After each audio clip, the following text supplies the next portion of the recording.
دیگر صحابہ موجود۔ یہاں ایک دلچسپ واقعہ پیش آیا۔ حضرت سعد بن ابی وقاص رضی اللہ تعالیٰ عنہ نے اپنے بھائی عمیر بن ابی وقاص کو دیکھا کہ وہ چھپ رہے ہیں۔ انہوں نے ماجرا پوچھا تو وہ کہنے لگے کہ میں نہیں چاہتا نبی پاک صلی اللہ علیہ وسلم مجھے گھر واپس جانے کو کہیں، میں بھی جنگ کے لیے جانا چاہتا ہوں۔ حالانکہ وہ عمر میں چھوٹے تھے، لیکن صحابہ میں جذبہ تھا ہر چھوٹے بڑے میں۔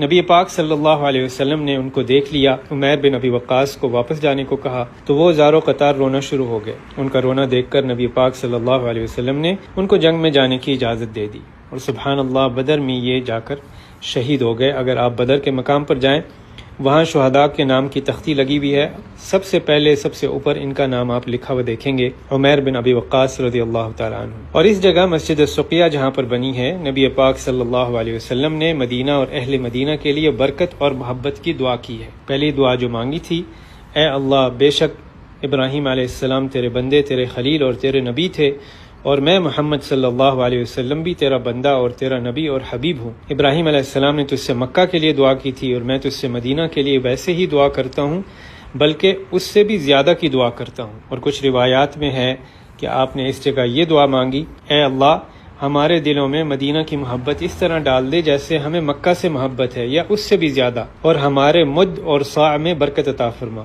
مد اور صاع دو پیمانے ہیں جو اس وقت خرید و فروخت کے لیے استعمال ہوتے، اور مدینہ کی بیماری بخار کو جحفہ منتقل کر دے۔ جحفہ مدینہ سے تقریباً 186 کلومیٹر دور ایک علاقے کا نام ہے۔ اگر آپ نے اس مبارک جگہ کی زیارت کی ہے تو کمنٹ باکس میں ضرور بتائیے گا۔